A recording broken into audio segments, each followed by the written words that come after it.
l'invité du matin avec Toyota Location. Louez votre Toyota Race automatique à partir de 3 900 francs par jour seulement. Et ce matin, nous sommes en compagnie d'Olivier Beaufrère. Vous êtes secrétaire national du syndicat national des personnels de direction de l'enseignement national. Bonjour. Bonjour. Merci d'être avec nous ce matin alors que vous êtes sur le territoire quelques jours seulement après la rentrée scolaire. Peut-être commencer par une présentation de ce syndicat. Quel est votre objectif ? Tout à fait. Alors nous sommes le syndicat national des personnels de direction de l'éducation nationale, affilié à l'UNSA Éducation.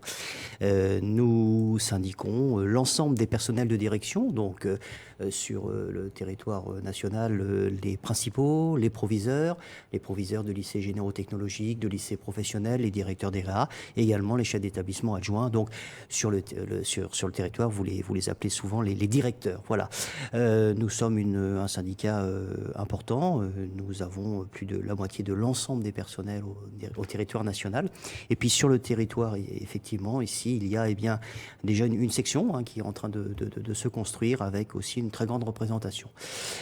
Pourquoi être présent sur le territoire ? Eh bien, tout simplement, il fallait que l'on vienne rencontrer les autorités éducatives locales, il fallait que l'on rencontre les élus des parlements, et puis également aller dans les établissements, aller près des collègues. Il y a eu la rentrée qui s'est déroulée avec des indicateurs qui semblent être positifs. Je ne vais pas communiquer pour monsieur le vice-recteur, mais effectivement, ce sont les premiers indicateurs que nous avons. Et puis surtout, revenir sur comment construire l'école, construire l'éducation après les événements, et puis peut-être percevoir effectivement peut-être encore les difficultés de perception. Les personnels de direction ont beaucoup souffert, ont tenu la barre, mais ont beaucoup souffert. Et ils ont peut-être aujourd'hui besoin un petit peu encore plus d'écoute et d'accompagnement. Alors justement, vous dites dans un communiqué que vous êtes venu aussi pour témoigner votre solidarité envers les personnels de direction du territoire. C'est encore important, plusieurs mois après ces violences de mai, il y a encore des grandes difficultés ? C'est vraiment important. Les personnes de direction ont tenu la barre, ont été là pour certains pendant des semaines. Il y a eu une poursuite, alors non pas du service public d'éducation, mais une poursuite de maintenir les établissements sans faille. C'est-à-dire que les équipes se sont engagées.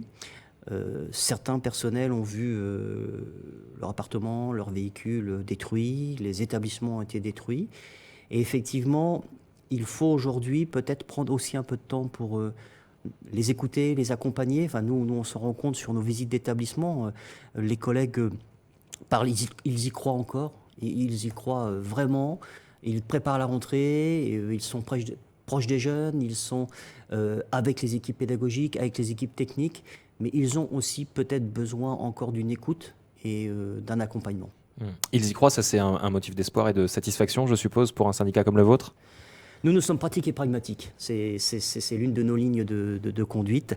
Vous savez, dans notre métier de chef d'établissement, rien de plus beau que la réussite d'un élève, que la scolarisation d'un élève, que également des élèves qui vont vivre ensemble, qui vont évoluer ensemble. Et il est certain que sur le territoire, je pense que les jeunes, les enfants, c'est vraiment le levier pour l'avenir. Et donc, l'école, l'éducation participe véritablement à ce challenge. Alors vous êtes en ce moment deux responsables nationaux sur le territoire de votre syndicat. C'est une visite inédite. Vous avez été beaucoup aussi à Mayotte. Les Outre-mer sont au cœur de vos préoccupations. Alors nous avons la lourde mission d'accompagner l'ensemble des collègues sur des territoires nationaux, ultramarins très, très différents, avec des problématiques différentes, avec à la clé la scolarisation des élèves, leur bien-être, leur construction d'adultes, le vivre ensemble, l'obtention d'examens et puis également de formations qualifiantes ou d'études vers le supérieur. C'est notre schéma. Nous sommes là parce que je crois que c'est important de répondre au territoire. Vous parliez de Mayotte. Mayotte, on est plutôt engagé pour l'instant sur des missions de soutien. Il y a 18 chefs d'établissement grâce au ministère qui sont partis en appui. On se rend compte qu'il y a une gestion assez intéressante de l'urgence. Et d'ailleurs, peut-être qu'il faudrait avoir le même process sur le territoire néo-calédonien et si une crise sociale se produisait, si un événement climatique se produisait, comment pourrait-on réagir ? Donc ça aussi, c'est l'un des leviers sur lequel on est en train de travailler. C'est quelle anticipation pour des événements futurs ou pas ? peut-être ne pas renouveler certains moments où des chefs d'établissement puissent se trouver isolés. Alors on est sur une situation compliquée. On l'a vu à Mayotte, on a eu aussi des chefs d'établissement qui ont procédé à des actes et des missions qui ne sont pas forcément leur mission première. Et ils ont su réagir. Il faut savoir que les chefs d'établissement sont formés à la gestion de crise, à l'urgence, au contact. Mais effectivement, il fallait réagir. Et je crois que nous avons réagi. Et il faut maintenant construire l'avenir et peut-être anticiper et si un événement se reproduisait. Est-ce que votre but, c'est de faire un certain nombre de recommandations aux autorités locales? On sait qu'il y a un partage des compétences ici en Nouvelle-Calédonie. Quel est votre regard sur ce partage de compétences? Et est-ce que vous allez justement formuler un certain nombre de recommandations, que ce soit au gouvernement ou au vice-rectorat? Alors, nous allons, d'abord, nous sommes en visite de terrain, donc nous avons commencé à évoluer. Nous partons avec mon collègue Gilles Autroche sur le nord demain et nous revenons jeudi. Nous allons rencontrer, alors nous avons demandé audience aux trois parlements, donc nous rencontrons le province. Nous rencontrons effectivement la province sud jeudi et le vice-recteur et le gouvernement vendredi.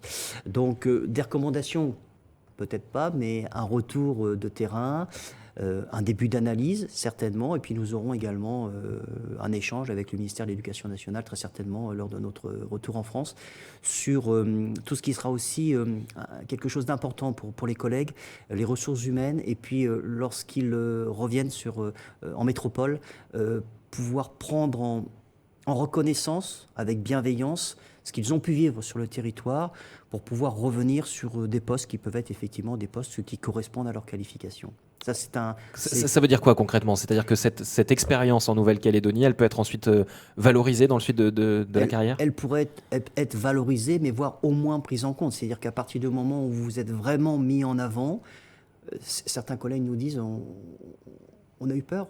On a eu peur, je crois qu'il faut le dire. On a eu peur pour nos familles, pour nos personnels, pour nous-mêmes. Eh bien, il faut prendre en compte, il faut accompagner. Alors, une bienveillance, ça ne veut pas dire forcément obtenir un poste exceptionnel, mais qu'il y ait cette forme de reconnaissance, ça nous semble être très, très, très important. C'est les retours que vous avez, des demandes aussi des chefs d'établissement, c'est qu'aujourd'hui, ils ont exprimé des difficultés? Des difficultés, non, mais certaines, peut-être encore quelques attentes sur des réponses. Et puis avoir oui, un accompagnement. Vous savez, c'est important lorsque on est cadre et cadre de l'éducation, quand on est en première ligne, représentant de l'État, c'est ainsi qu'on nous qualifie. On peut être parfois bousculé, malmené verbalement. Par des familles, par des gens de l'extérieur. Là, il y a eu des événements très forts. Eh bien, je crois qu'il est important qu'il y ait ce terme de reconnaissance. Ça semble être important.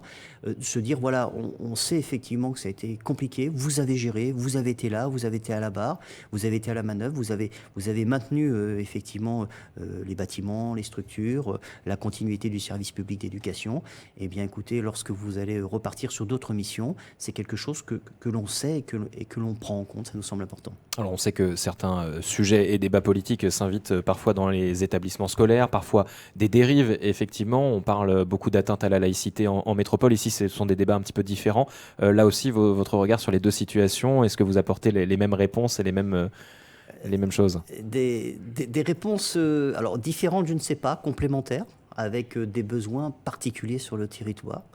Mais néanmoins, il y a quand même des programmes nationaux, il y a quand même des enseignements. Hier, on commençait à échanger des projets culturels, des projets sportifs, des classes défense, des partenariats. Actuellement, en métropole, on a un sujet très très compliqué sur la culture, avec les passes culture qui ont été suspendus de manière, on nous dit, temporaire, mais pour l'instant, on ne voit rien venir. Et bien ici, on se rend compte que la culture peut aussi avoir sa place. Donc il y a vous le disiez tout à l'heure, des établissements culturels qui ont pu être détruits. Il faut relancer tous ces partenariats. L'école, c'est quelque chose d'important. Quand je dis école, j'englobe bien sûr les collèges, les lycées. L'école, c'est quelque chose d'important. La culture, c'est fondamental. La jeunesse, c'est vraiment quelque chose d'indispensable à prise en compte. Et il faut aussi que les établissements puissent continuer à s'ouvrir sur l'extérieur. Donc on accompagne avec des réponses qui sont, je le dis, je crois que ce terme de réponse complémentaire est un terme intéressant. Quand on arrive, on arrive avec ces schémas de représentation habituels des métropoles, nos pratiques sur les 30 académies. Et puis quand on arrive sur le territoire, très vite on perçoit, je pense, un fonctionnement qui est un fonctionnement en faveur des jeunes, de la jeunesse et du fonctionnement de l'école. Est-ce qu'il y a des idées peut-être qui sont appliquées ici que vous pourriez ramener dans vos valises en métropole? Alors déjà, les valises sont limitées par le poids, donc vous savez que ça peut être effectivement compliqué. Pourquoi pas des idées? Je pense que le développement des partenariats, ça me semble être quelque chose d'intéressant. Et puis peut-être l'inclusion des élèves. On voit des établissements avec un nombre d'élèves important, des classes de SECPA, des classes du LIS qui sont effectivement bien intégrées dans l'établissement, des élèves à besoins éducatifs particuliers qui sont particulièrement bien intégrés. Donc on pourrait peut-être avoir des leviers. Et puis oui, effectivement, tout ce qui va être partenariat, projet, implantation sur le territoire, je pense que c'est des choses qu'on peut effectivement développer. Chaque établissement, qu'il soit sur le territoire ou en métropole, est particulier et différent. Et c'est un petit peu de l'ensemble de ces champs des possibles qu'on peut effectivement construire. Alors, le but de votre visite, c'est aussi de créer, de structurer la section académique de votre syndicat sur le territoire. Concrètement, comment ça va se passer et comment ça va s'organiser? Alors nous sommes déjà présents, implantés. Il faut peut-être mettre un peu plus de lisibilité, oui, de lisibilité, se mettre un peu plus en avant, faire que nous soyons un partenaire reconnu, incontournable, comme je dis. Je l'ai dit en début d'entretien, nous sommes pratiques et pragmatiques, hein. Notre idée, c'est vraiment de partager des compétences. J'ose dire que les chefs d'établissement peuvent être parfois des experts dans la connaissance du fonctionnement de l'école, de l'éducation sur le territoire. Donc peut-être plus travailler encore en amont. Il y a déjà des groupes qui existent, hein, ce qu'on appelle un groupe Blanchet avec le vice-recteur et puis effectivement le gouvernement. Pourquoi ne pas aussi travailler sur des groupes techniques, sur des commissions avec les provinces, hein, tout à fait. Donc on a cette idée et puis faire aussi que on puisse de temps à autre peut-être participer à des émissions, faire des relais, mettre en avant des moments clés importants. La rentrée, c'est un moment clé, les examens, c'est un moment clé. Voilà, être sur tous ces temps et ces moments, et puis être présent, et puis être pérenne également, parce que les personnels viennent, repartent, il y a quand même une mobilité importante sur le territoire. Donc voilà, faire qu'on ait ces passations sur des questions de fonctionnement. Et tout au long de la semaine, vous allez continuer à délivrer un message en faveur de la jeunesse?